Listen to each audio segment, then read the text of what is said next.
Salut tout le monde, j'espère que vous allez bien. Donc aujourd'hui on se retrouve pour la deuxième vidéo consacrée à mes slashers coup de cœur. Et encore une fois, je vais pas vous parler de films hyper connus parce que c'est pas intéressant. Je le ferai certainement dans la troisième ou la quatrième vidéo. Mais là je veux vraiment parler de films qui sont rarement évoqués, voire jamais.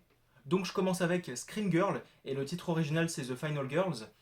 Alors, j'ai adoré le concept, parce qu'on y suit un groupe d'amis qui se retrouvent projetés dans un film d'horreur. Donc ce genre de mise en abîme, ça me plaît énormément.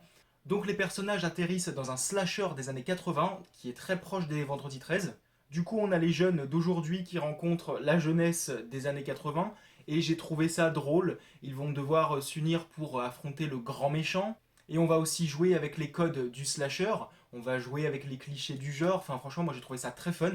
Et puis le casting, moi j'ai accroché. Mention spéciale pour Tessa Farmiga. Après, il y a juste un truc que j'aurais voulu, c'est que le film se lâche un peu plus dans les meurtres parce que je trouve que c'était un peu propre. Il y a une certaine retenue, et là encore j'ai pensé au Vendredi 13, bon, sauf que eux ils se sont fait charcuter par la censure, mais on retrouve quand même ce côté édulcoré. Il y a un rapprochement entre Scream Girl et les Vendredi 13, mais du coup c'est pas forcément un bon rapprochement. C'est dommage. Surtout que les personnages de Scream Girl disent qu'ils vont voir un film au cinéma, un film sanglant, et arrivé là, dès qu'ils se retrouvent projetés dedans, bah, il n'y a pas beaucoup de sang, c'est pas très sanglant, je trouve. Mais bon, en tout cas, ça reste un slasher que j'ai trouvé divertissant et attachant, même un petit peu original, et il fait même partie de mes comédies horrifiques préférées. Ensuite, je vais vous parler de Harper's Island, qui est une série télévisée composée de 13 épisodes. Alors, c'est avant tout un thriller, mais on emprunte aussi au slasher. On a un body count assez élevé, et en plus, si vous aimez quand il faut deviner qui est l'assassin, eh bien, jetez-vous dessus. D'ailleurs, la révélation, j'ai été très satisfait. Pour moi, c'est l'une des meilleures du genre. Maintenant, je passe à Derrière le masque, qui est assez original parce qu'on a une équipe de journalistes qui suit un psychopathe pour tourner un documentaire sur lui.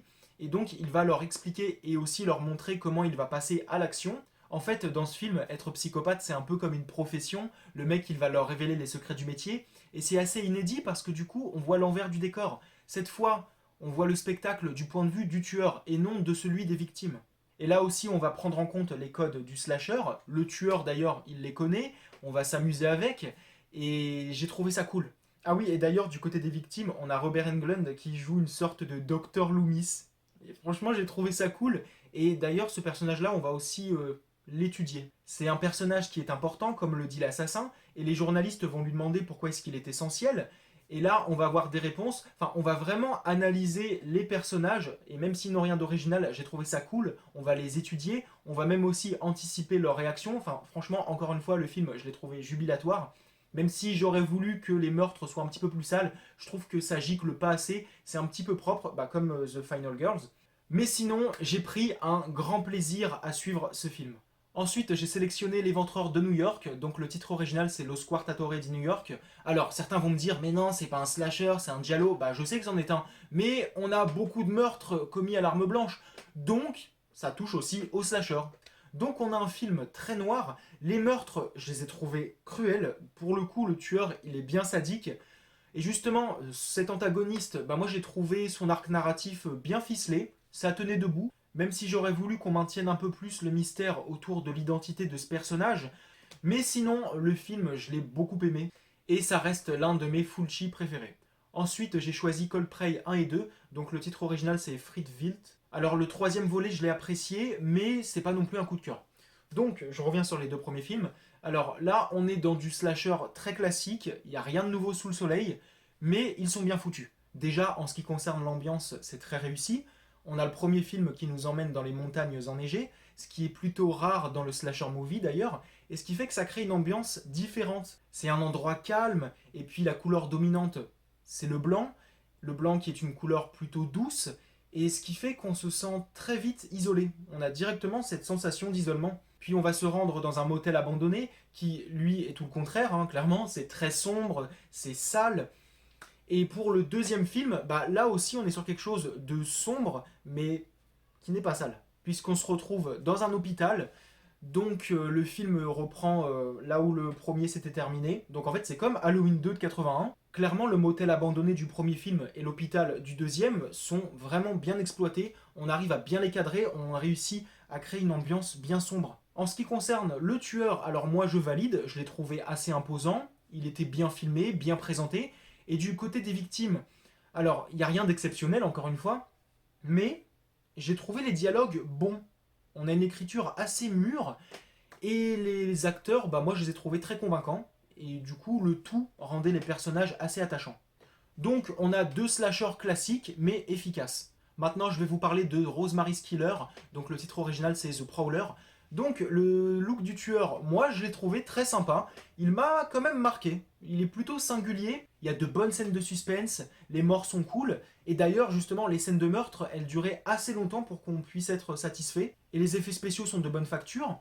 Il y a juste le rythme global du film que j'ai trouvé un peu inégal, mais il n'y a rien de bien méchant. Puis on a The House on Sorority Row. Alors, quand ça parle d'un groupe de jeunes qui tuent accidentellement quelqu'un et qui décident de garder le secret, moi, ça m'emballe directement. Et en plus, le film est de bonne facture. Les plans, le travail sur la lumière, le jeu sur les couleurs, la musique. Enfin, il y a vraiment une ambiance un peu onirique. Mais pas ce côté onirique qui met à l'aise. Justement, c'est tout le contraire, c'est anxiogène. Donc, un slasher à l'esthétique soignée et avec une histoire intéressante pour ma part. Il y a juste la fin que je trouve un peu trop directe. Je trouve que ça se termine de façon un peu brutale. Il y a aussi haute tension. Alors là, pour le coup, j'ai vraiment eu l'impression de me retrouver devant un film des années 70 avec sa photographie, ses effets spéciaux à l'ancienne et son histoire avec son côté pervers, sauvage, malsain, sadique. Ça faisait vraiment film trash des années 70. Et bien sûr, je n'oublie pas de mentionner le twist final que j'ai trouvé inattendu et ça rendait le film encore plus glauque, encore plus malsain. Mais en même temps, c'est pas très cohérent au vu de ce qu'on a eu précédemment. Mais bon, le film se rattrape sur plein d'autres trucs et ce qui fait que je l'ai trouvé vraiment très bon. J'ai aussi pris Bienvenue au Cottage et pour le coup, au début du film, on ne sait pas que ça va tourner à l'horreur. Parce que dans la première partie du film, il n'y a rien qui indique qu'on va toucher au domaine horrifique. Alors clairement, le début, c'est une comédie où on a deux frères qui se cachent dans une ferme abandonnée avec leur otage. Et justement, en ce qui concerne l'humour, je dois préciser que c'est un film anglais et que moi, l'humour à l'anglaise, ça me plaît beaucoup. Alors, je suis pas non plus mort de rire, mais je trouve que c'est drôle. Et ensuite, on a la partie horreur qui est un mélange de Massacre à la tronçonneuse et Détour mortel. Alors, il n'y a rien de bien original, mais je me suis amusé. Déjà parce qu'on a l'humour anglais et ça apporte quelque chose. Et ensuite, bah, le reste, il est soigné. Je veux dire, les maquillages, les décors, les effets spéciaux, on a quand même de bons moments sanglants. C'était assez gore et moi, franchement, j'ai trouvé ça assez fun. Sinon, j'ai aussi pris Meurtre sanglant 2. Alors, celui-là, c'est un slasher de mon enfance. Donc, c'est un énième cousin des Vendredi 13. Et ça veut dire que ça ne vole pas haut au niveau de l'histoire et aussi du côté des personnages. Mais je trouve qu'il n'a pas à rougir face à certains épisodes de la saga Vendredi 13. Il est un peu plus sombre et j'ai trouvé aussi que la façon de filmer le tueur était plutôt cool. Ça le mettait en valeur, ça le rendait un peu plus menaçant. Et on a les personnages aussi qui mènent une enquête, qui veulent savoir qui est le tueur. Donc du coup, ça rend leur histoire un peu plus consistante que celle des personnages des Vendredi 13. Ah oui, et du côté des meurtres, je trouve que c'est assez varié et heureusement, ils n'ont pas été censurés. Ensuite, on a Meurtre à la Saint-Valentin 3D, donc le titre original c'est My Bloody Valentine. Donc ça c'est le remake, j'ai pas pris l'original parce que je le trouve moyen. Alors déjà le tueur, j'ai adoré son look, je l'ai trouvé imposant et encore plus avec sa pioche. C'était sanglant, c'était brutal, il y a de bonnes scènes d'action, de bonnes scènes de traque, comme celle du magasin, celle du motel ou celle dans la mine au début. Je me suis bien détendu devant ce film. Il y a aussi Motel des Sacrifices. Alors le titre original c'est Mountain Top Motel Massacre. Donc ça c'est un de mes slashers préférés des années 80. Donc l'ambiance au top.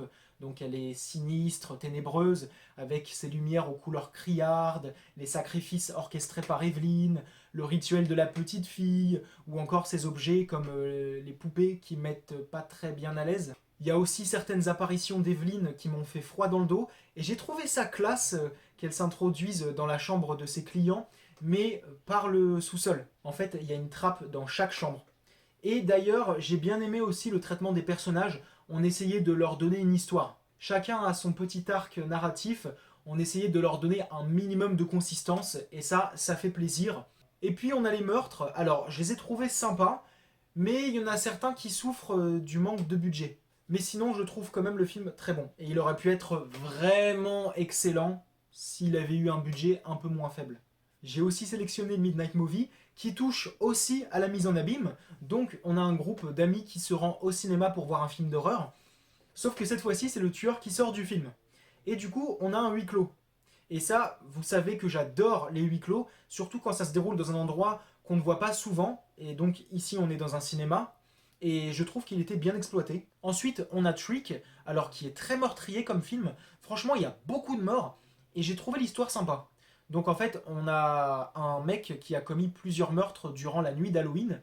Et il est abattu par la police. Sauf que le corps disparaît mystérieusement dans le fleuve.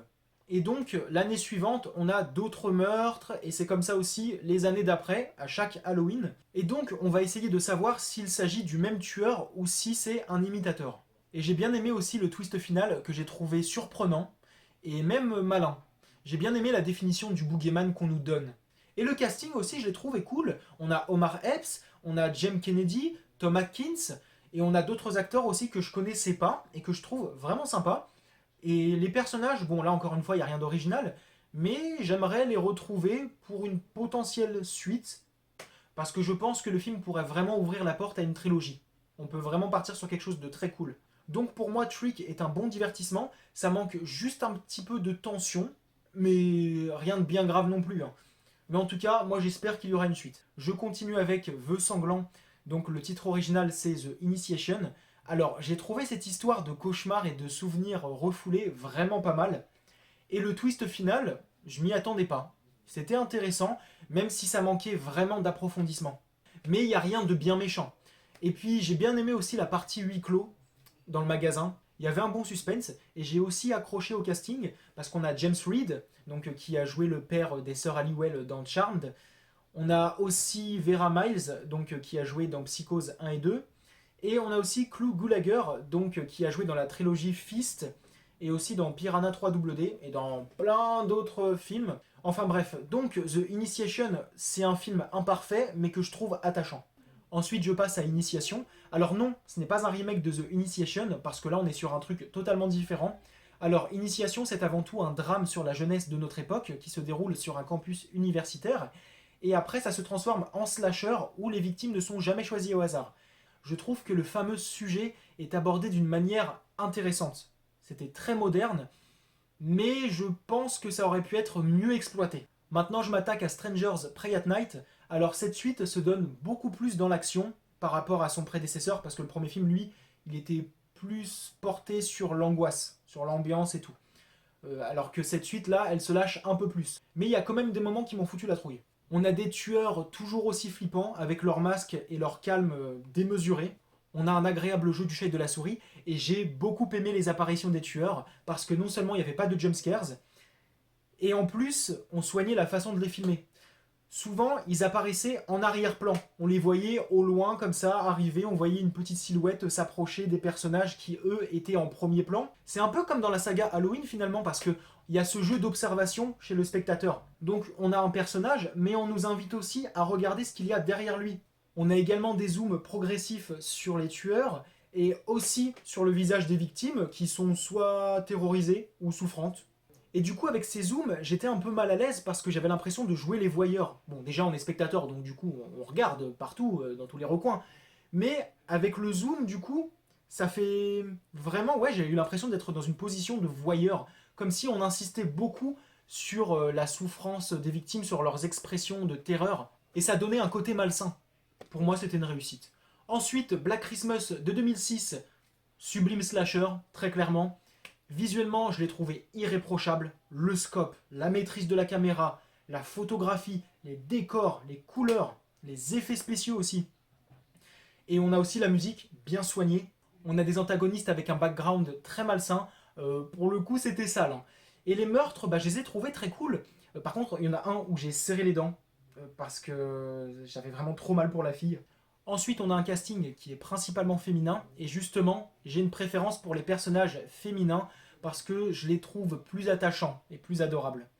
Donc, on a Marie-Elisabeth Winstead, on a Cathy Cassidy, Crystal Lowe, Michel Trachtenberg, je suis désolé, je ne sais pas comment ça se prononce. Enfin, franchement, on a du beau monde. Et puis les actrices, elles avaient de la prestance, elles avaient de la classe et tout. Après, c'est un peu dommage que le film se déroule un peu trop vite. Je pense que ça aurait été bien 15 minutes supplémentaires. Alors après, je me suis pas ennuyé, c'est bien, mais j'aurais voulu que ça dure un peu plus longtemps. J'aurais voulu de la tension, c'est ça en fait, ça manquait de tension. Mais sinon, ça reste un beau slasher, franchement, je l'aime beaucoup. Et je précise aussi que je préfère le montage américain, parce que justement, il y a deux versions. Le DVD français, lui, ne propose qu'un seul montage, qui est européen, du coup. Et le montage américain, lui, est différent sur la fin et sur un meurtre dans la maison, chez les étudiantes. Donc les deux morts que connaît le personnage sont cool, mais c'est surtout la fin du montage américain que je préfère, parce que je trouve qu'elle est plus aboutie. Ensuite, on a 75. Alors là, le film joue clairement la carte du divertissement. Ça ne cherche pas à aller plus loin. On est sur le schéma habituel du slasher movie.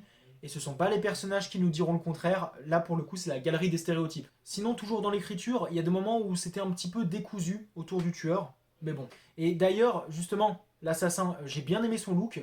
Il est similaire à celui du tueur d'Urban Legend. Sauf que dans 75, je l'ai trouvé beaucoup plus furieux, beaucoup plus redoutable et c'était généreux en meurtre. Donc c'est un film qui est loin d'être excellent, mais je le trouve attachant.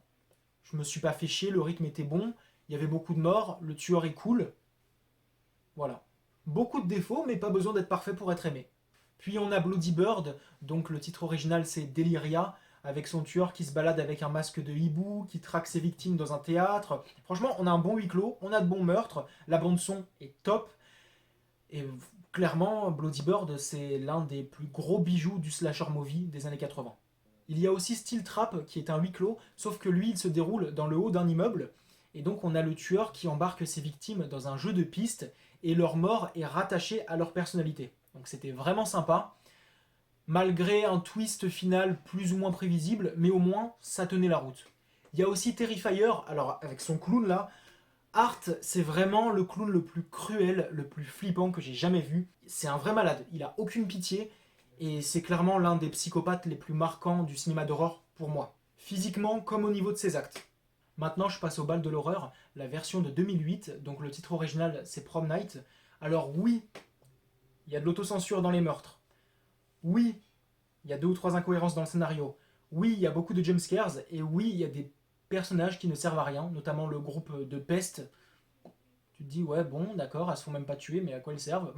Mais je trouve qu'il y a un bon suspense tout au long du film, c'est efficace, ça se suit sans ennui. Les deux acteurs principaux forment un bon duo. On a une Brittany Snow qui va jouer une fille à la fois attachante et meurtrie, et un Jonathan Sheck qui va jouer un gars dangereux et torturé. Franchement, ce sont de bons acteurs, et esthétiquement aussi, je trouve que le film est très bon. Après, j'avoue que je suis un peu nostalgique parce que je l'ai découvert quand j'étais ado. Mais moi, en tout cas, je l'ai trouvé cool. Ensuite, il y a Butchers. Alors, à ne pas confondre avec la saga Butcher, avec Victor Crowley.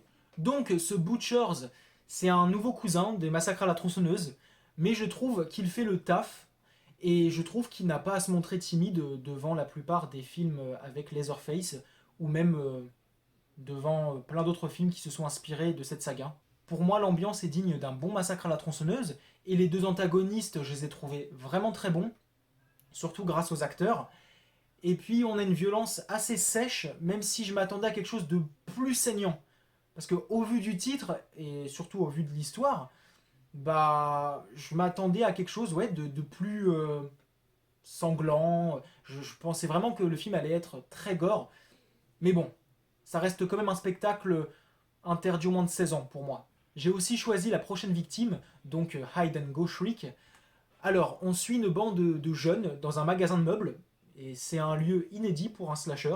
C'est bien exploité, même si j'aurais voulu que la présentation de l'intérieur du magasin soit un peu plus travaillée. J'aurais voulu des travelling, ou alors des mouvements de caméra au moment où on tourne à droite ou à gauche, bah, qu'on nous donne un peu l'impression qu'on se trouve dans un vrai labyrinthe. Bon, dans le film, oui, ça fait labyrinthique, mais j'aurais voulu qu'on appuie encore plus là-dessus, vous voyez. Mais au moins, je me suis pas ennuyé devant ce jeu du chat et de la souris, l'ambiance était pesante, et puis le tueur, je l'ai trouvé un peu flippant.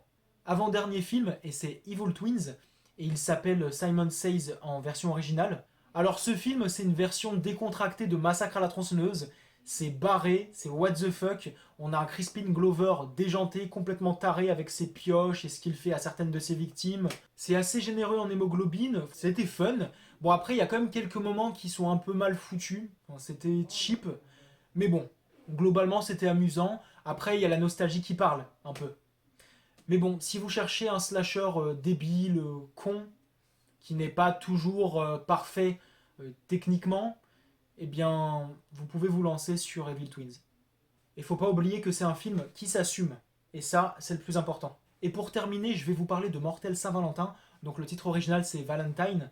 Alors, c'est une histoire simple, mais le film demande un deuxième visionnage pour voir toute cette série d'événements d'un autre œil.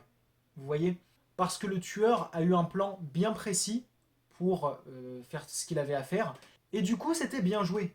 Je trouve que c'était une bonne histoire de vengeance avec un peu de romantisme. Et pour la galerie de personnages, j'ai été satisfait parce qu'on suit surtout des femmes. Et encore une fois, j'ai une préférence pour les personnages féminins. J'aime bien le casting. On a Marley Shelton, Jessica Caulfield, Jessica Capshaw, Denise Richards, David Boreanaz. On a du beau monde. Franchement, moi j'ai trouvé que le casting était classe. Et pour ce qui est du tueur, alors moi j'aime bien son look, son masque de Cupidon, et en plus le mec il a tendance à saigner du nez. Donc ça donne quelque chose de singulier. Il a son propre style. Alors après, bon, sa tenue est toute noire, elle est basique, mais je trouve que le noir de sa tenue se mariait bien avec le masque. Ça mettait le masque en valeur. On a de bons petits meurtres. Après, c'est dommage justement que ces scènes de meurtre soient passées par la censure.